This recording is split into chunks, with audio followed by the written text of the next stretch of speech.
Tu antara manfaat-manfaat dia. Getah. Apa lagi? Bunga. Itu adalah manfaat yang daripada pokok. Sah ambil manfaat. Sah. Itulah manfaat. Ain dia tak kurang. Bahkan cantas dia tumbuh. Dia tumbuh. Itu yang panggil dawam intifak. Sah wakaf. Dah ambil itu tak hukum membinasakan ke? Selagi atas nama uruf itu adalah nama ambil manfaat, dia lah ambil manfaat. Kalau toreh getah, buat apa? 14 line dia buat. Pula tu makan batang lah tu. Tu bagi mampu pokok getah. Tu merosakkan harta wakaf yang buat kerja itu. Bagi faham takrif intifak tu. Itu kot. Rasa syarah tu boleh faham lain. Orang wakaf kereta habis dia tebuk kereta, henjut kereta, buat tempat buat tempat senaman lah apalah. Orang wakaf kancil di usun durian. Sikit seumpama tu. Wakaf kancil usun besi. Mana boleh? Bagi betul tempat ambil manfaat tu. Pasal nanti apa-apa yang nama merosakkan dia, itu istilahnya merosakkan harta wakaf. Okey.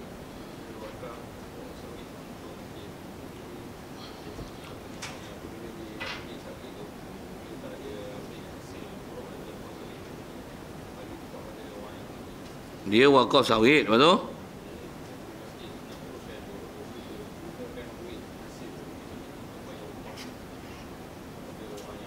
pengurusan tu.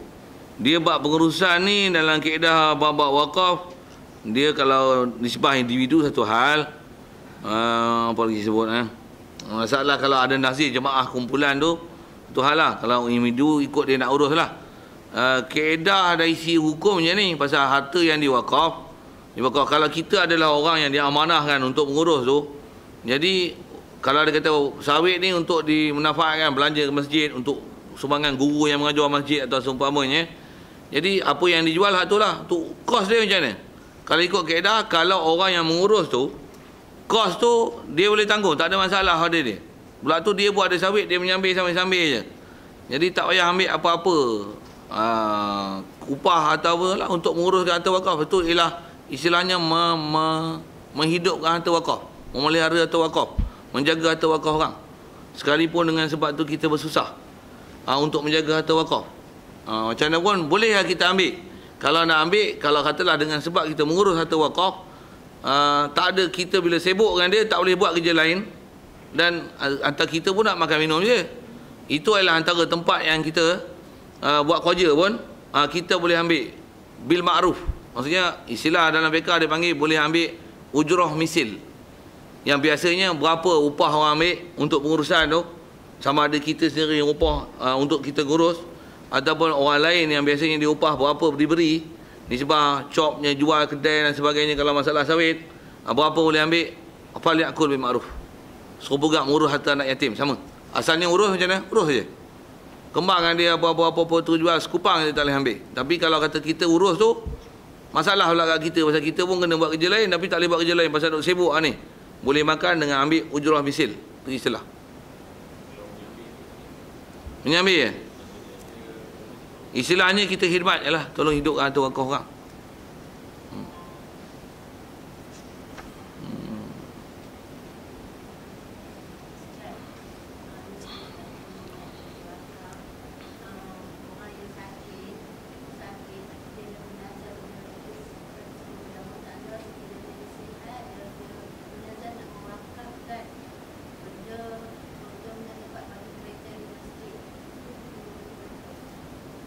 Nazar satu, wakaf satu.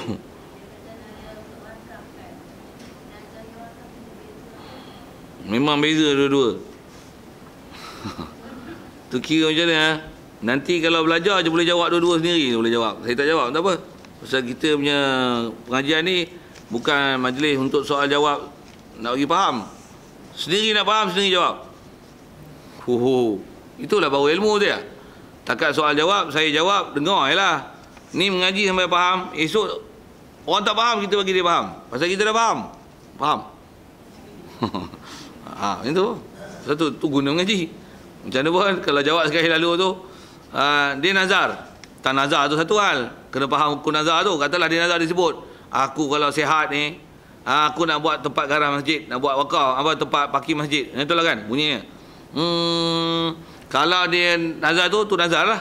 Dia tak sembuh. Macam mana? Bila dia nazar, nisbah dia nak tunai tak tunai ada dua pilihan. Tak tunai, bayar kifarat nazar. Kifarat nazar ialah kifarat sumpah. Kalau dia tunai, maksudnya dia kena beli pasir apa-apa, batu apa sebagainya. Nisbah nak buat pula, kena minta izin pula ke masjid. Masjid izin tak izin untuk buat tempat garaj kereta apa sebagainya, untuk buat parking tu. Kalau ada izin, bagus, betul, macam mana? Apa-apa yang ada, upah-upah orang, buat, pasang apa-apa, dah siap semua, aku wakaf garaj ni. Untuk masjid, sah, siap. Tunai lah nazar. Macam tu lah dari segi kaedah menunaikan itu. Kalau agak-agak tengok, belanja banyak juga, duit tak apa ada. Macam mana? Bayar je lah kifarat nazar. Dua pilihan ada. Macam tu kot, nisbah nak selesai macam tu. Dan saya dah jawab soalan. Ya.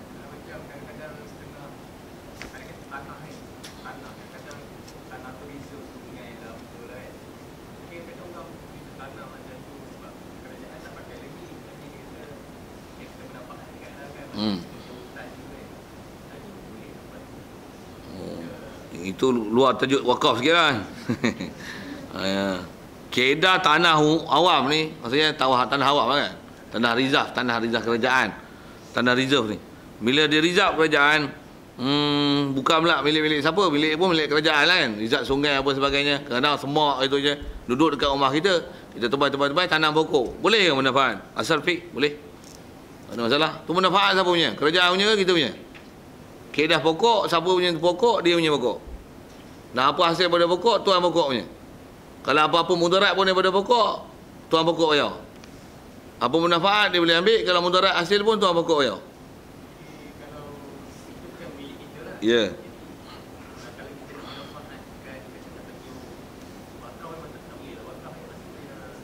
Wakaf tanah tak boleh, wakaf pokok boleh. Pasal pokok kita punya.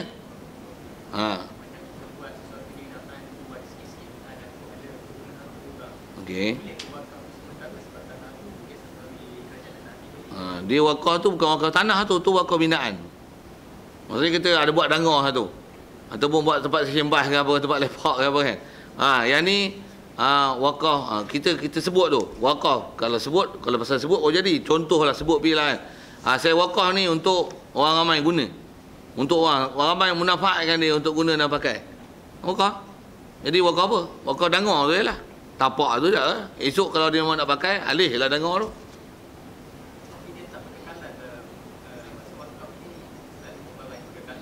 Dangor tu kekal, dangor tu. Tanah tu. Tanah tu dia ambil, dangor dia tak ambil. Saya tahu, yalah, saya tahu lah. Tu yang dangor tu boleh ambil. Lagi kali lah dangor tu. Itu kot, pasal yang munafak, yang kekal mana? Dangor tu. Tanah bukan kita punya. Itu kot. Ada lagi? Nampak macam senang je kan? Tengok susah je. Baru cerita apa? Baru cerita ahli tabarruk sihatun ibarat dengan dawam intifak. Baik. Atau ada sebut ni. Yang ni yang sambung pada masih lagi bab mauquf. Wa yasihu waqfu iqarin, sah waqaf iqar. Iqar aqar. Waqfu iqar. Bahasa mudah itu tanah, bumi. Bahasa iqar ard. Sah waqaf bumi. Bumi itu waqaf. Sah. Sah bumi benda kekal. Nak manfaat dia macam-macam lah, boleh buat bindaan, boleh buat tanaman dan sebagainya. Wa manqulin, sah juga waqaf benda-benda manqul. Apa manqul? Benda boleh pindah. Sah kursi, wakaf meja, wakaf dangor, boleh. Wakaf kereta, boleh. Wakaf mikrofon, wakaf kamera, wakaf, boleh. Sah, wakaf, boleh. Lagi, wa musya'in, dan wakaf musya'. Apa musya' ni? Musya' ni kalau asal bahasa Arab, dia lah benda yang kita ada milik di situ, tapi milik dengan tak tentu. Mana satu milik kita tak tahu. Buat misal lah, tanah ada 5 ekar, pesaka kita 5 beradik lelaki, kita punya 1 ekar, kita punya 1 ekar. Mana tanah dia? Kita memilih tanah tu atas nama musya'. Itu istilah. Apa musya'? Asal mana sya', antara mana musya' bercampur kan. Maksudnya kita ada salah satu daripada 5 ekar tu, yang 1 ekar kita punya. Mana? Tak ada tentu. Tapi sah wakaf. Milik memang kita salah seorang pemilik. Sah wakaf musyaknya tu. Maksudnya nanti bila dah takyin siapa punya, yang mana hak kita tu, maka jadi wakaf ada. Wakaf untuk apa? Wakaf untuk madrasah, wakaf untuk masjid. Apa saja untuk kita wakaf tu lah. Yang mauquf alaihnya. Tapi ni sebab nak faham tu ialah bahasa musyak tu. Sah wakaf musyak. Okey, siap. Bahasa tu kena telan. Okey, siap. Jadi apa-apa benda yang tu, jadi semua tu kalau ikut disebut tanah, benda mangkul dan musyak. Semua musyak bab ni ialah benda yang dawam intifah, masih bab mauquf. Baik. La abdun wa saubun fi zimmah. Tak sah hamba, tak sah wakaf hamba dan pakaian, tapi hamba dan pakaian yang mana? Yang fi zimmah, dalam zimmah.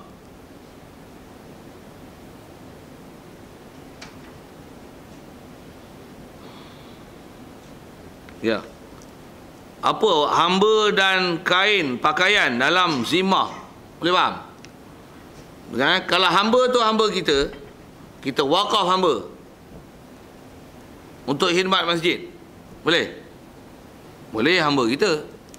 Hamba boleh wakaf. Hamba ni reta ke orang? Orang yang jadi reta. Dua-dua jawapan kena bagi kan. Memanglah dia orang. Memanglah reta. Reta ke orang? Kuat reta ke kuat ukur orang? Kaedah kita dalam Syafi'i dia kuat ukur reta. Satu boleh jual beli. Orang Merdeka tak boleh jual beli. Hamba boleh jual beli. Pasal apa hamba boleh jual beli?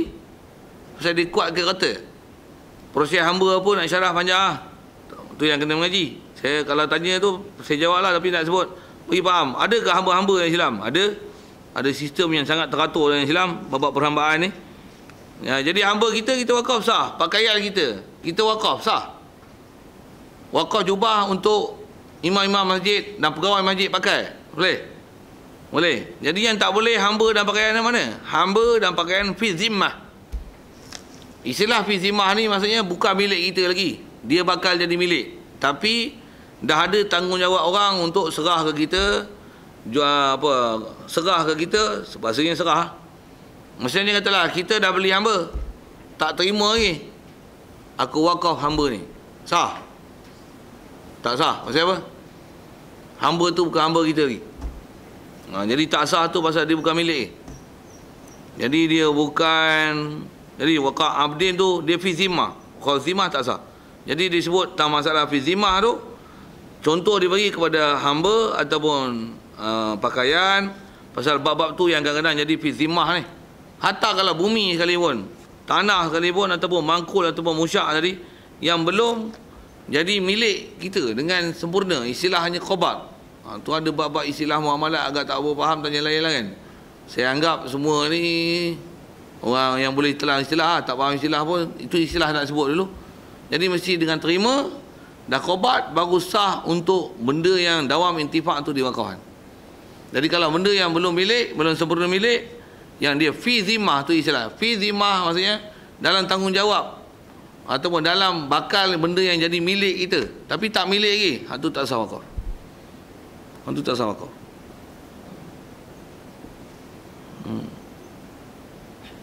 Jawab satu lagi. Wala waqfa hurrin. Kita baca waqfu. Wala yasihu waqfu hurrin. Dan tak sah wakaf orang merdeka nafsahu, akan dirinya. Saya wakaf saya boleh tak? Saya wakaf diri saya kat pondok untuk mengajar, boleh tak? Siapa saya nak wakaf saya? Boleh saya wakaf saya? Pasal apa tak boleh tak? Saya bukan kata. Bagus, pandai pun jawab. Saya bukan kata benda wakaf ialah kata. Kita kata. Okey, dengar. Tak masalah wakaf tu. Boleh tak? Saya mati, saya wakaf mata saya. Saya apa lah ni nak panggil? Bukan wakaf, apa?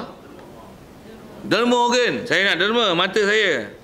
Saya nak derma jantung, nak derma kaki, nak derma buah pinggang. Boleh tak derma? Kita bukan kata lah untuk dijual beli lah untuk derma. Dia milik Allah lah. Amanah bulu kening pun tak boleh cabut. Siapa ada cabut bulu kening, tobat elok. Last tip lagi.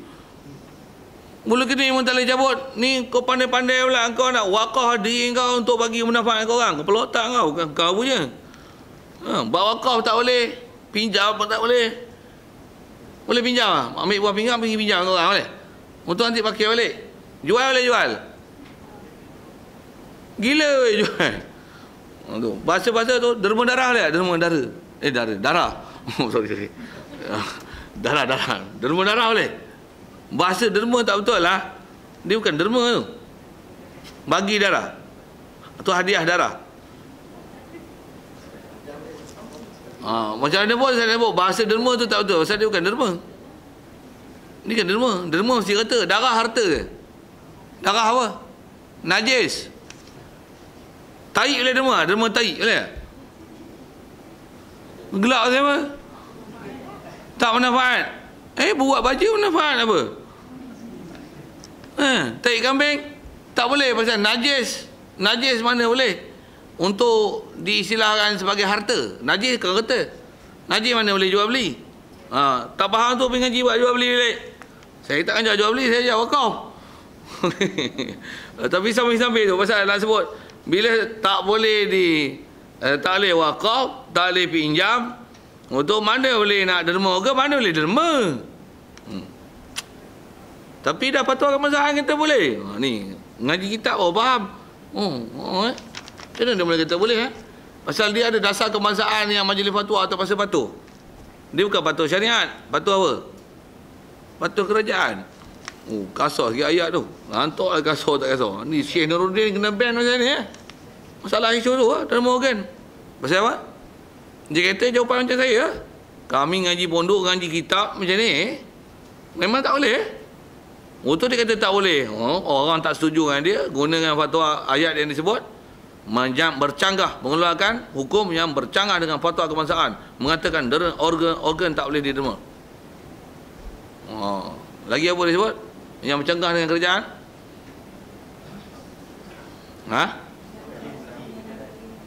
Apa sih? GST tu. Membayar cukai GST adalah haram. Mampu yang kena gam. Tapi kalau ikut cakap betul lah. Pasal GST tu cukai haram. Mana boleh ambil cukai? Bahkan bukan GST. Lesen haram. Rotek haram. Mutek, tek. Cukai pintu haram. Haram Melaka tu kalau ikut syarak. Kalau nak kira syarak, banyak benda haram. TV pun haram. Bukan TV tu haram, program TV tu haram. Tu majah tu. Apa cerita ni? Jadi tak sah oleh mewakaf orang merdeka akan diri dia. Pasal diri dia bukan kata. Okey, siap. Jadi harta saja yang memang harta, mustaqil, memang harta betul, boleh wakaf. Baik wakaza, macam tu juga. Tapi kaza, ibarat kaza ni biasanya ada khilaf. Apa dia? Mustauladatun. Adalah mustauladah, hamba perempuan yang dijadikan mak anak. Apa mak anak ni? Mustauladah ialah hamba yang dah jadi martabat ummu walad. Faham? Hamba jadi ummu walad macam mana? Hamba perempuan yang kita punya, kita tu orang lelaki lah, milik, betul? Dia pakai, betul? Hamil dengan sebab kita pakai.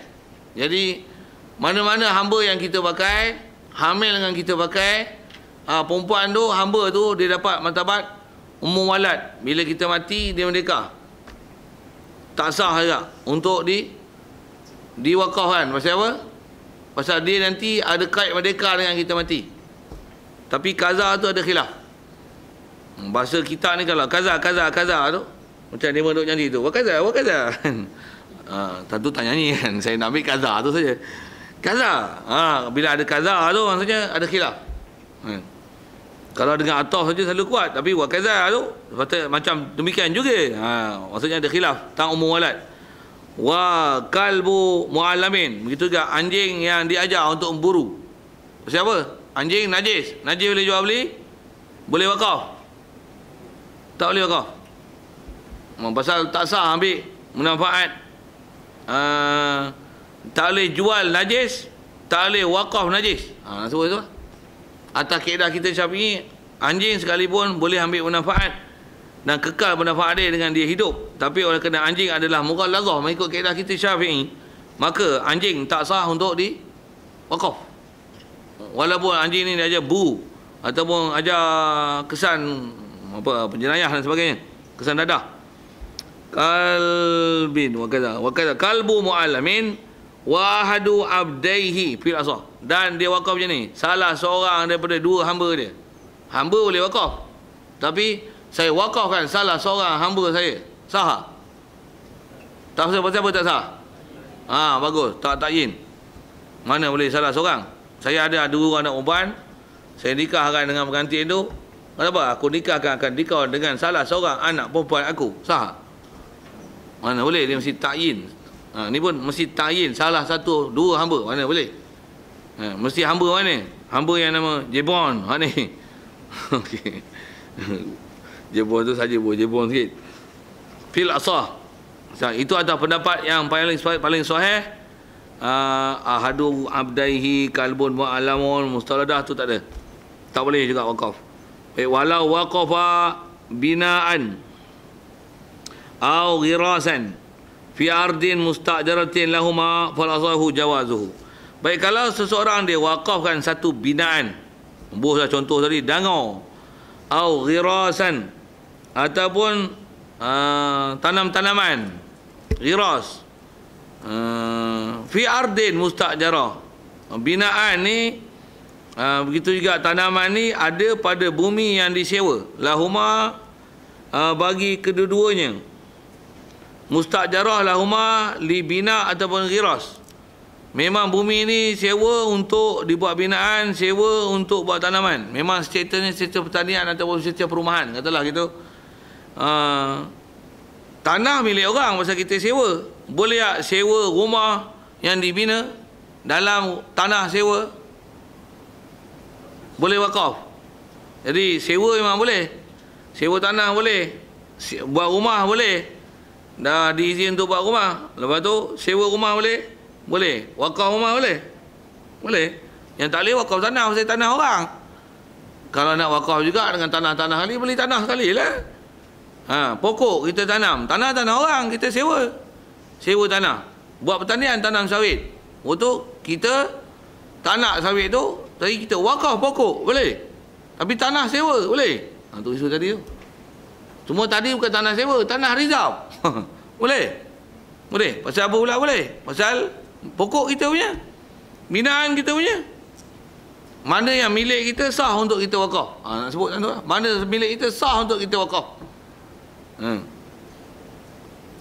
Fal asah jawazu. Kaul yang paling sahih kata harus untuk wakaf kan benda macam ni. Sah.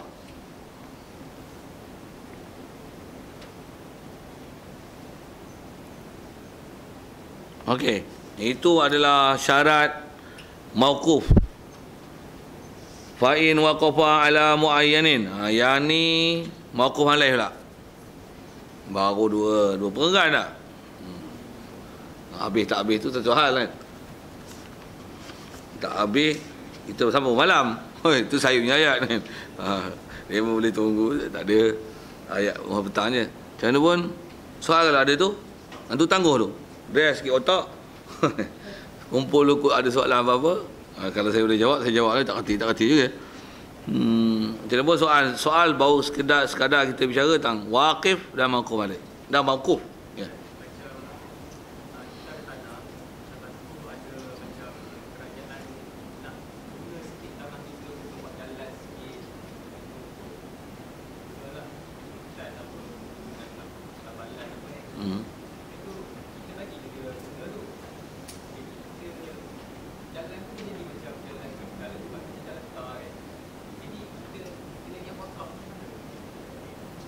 Kalau kita niat wakaf, wakaf lah. Kalau tak niat wakaf, esok boleh punggah lah.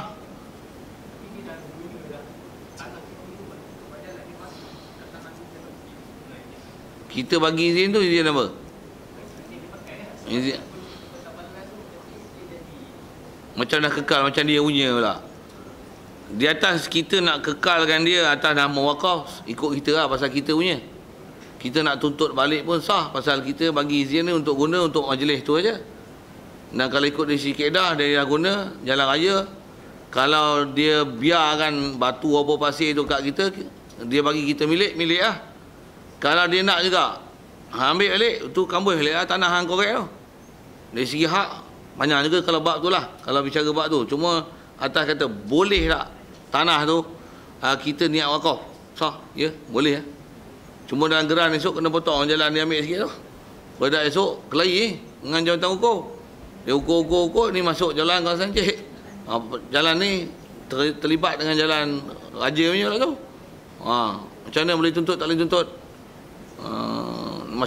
Atas soalannya, boleh tak boleh? Boleh lah. Tu.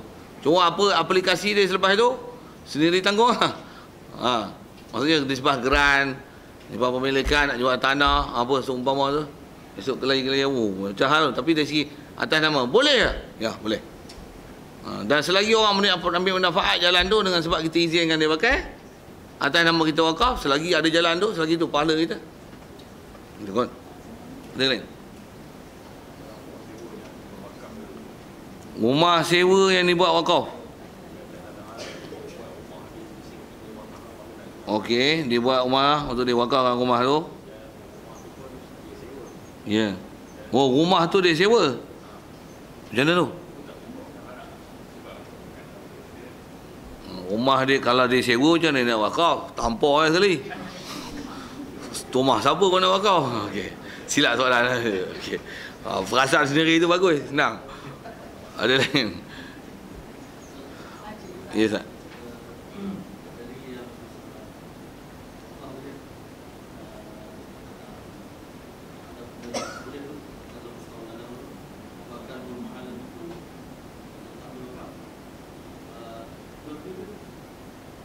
Jual beli kalau kaedah kita Syafi'i pun tak sah tak? Oh, atas muqabil memang atas kata muqabil. Oh, tentu saja. Oh, atas muqabil asah iyalah. Kalau masalah anjing pun atas muqabil asah dalam kita dalam mazhab sah. Pasal kita atas jawab fiqh ni semua kita jawab fiqh kalau atas tertib ilmu jawab mesti qaul asah ataupun sahih saja.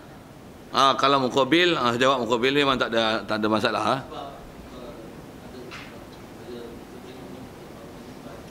Okay.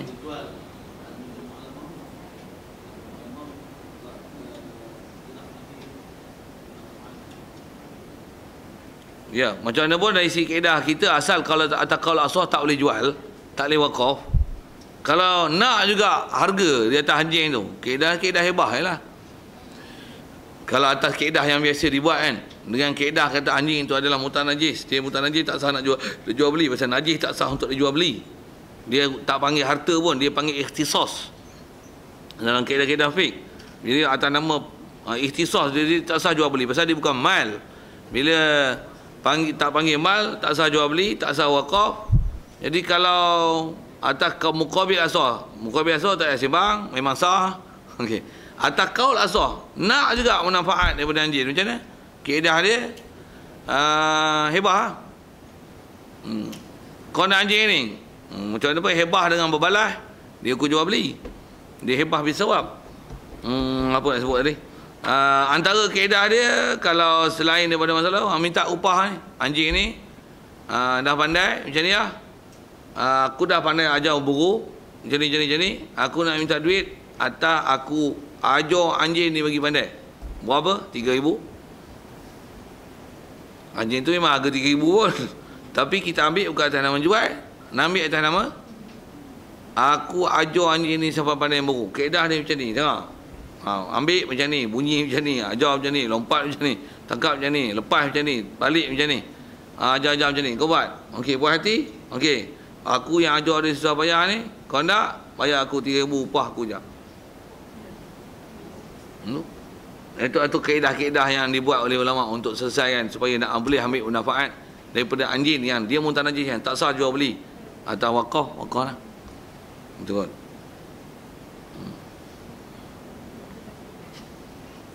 Kalau tak ada, kita tangguh dulu masuk bab mauquf alaih ni.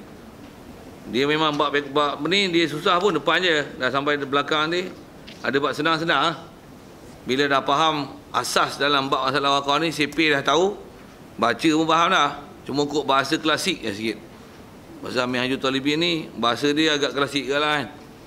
Tu saya sebut bahasa klasik tak faham. Baca Quran faham, baca Quran. Ada orang boleh baca Quran pun, tapi baca kitab macam ni tak faham. Padahal Quran dengan kitab ni mana klasik lagi? Quran klasik lagi. Boleh faham ke bahasa Quran? Arab pun tak biasa belajar. Dia faham dengan terjemah je. Terror lah. Tak apa, kita ucapkan tahniah di atas keterelan dia tu. Macam mana, tangguhlah situ.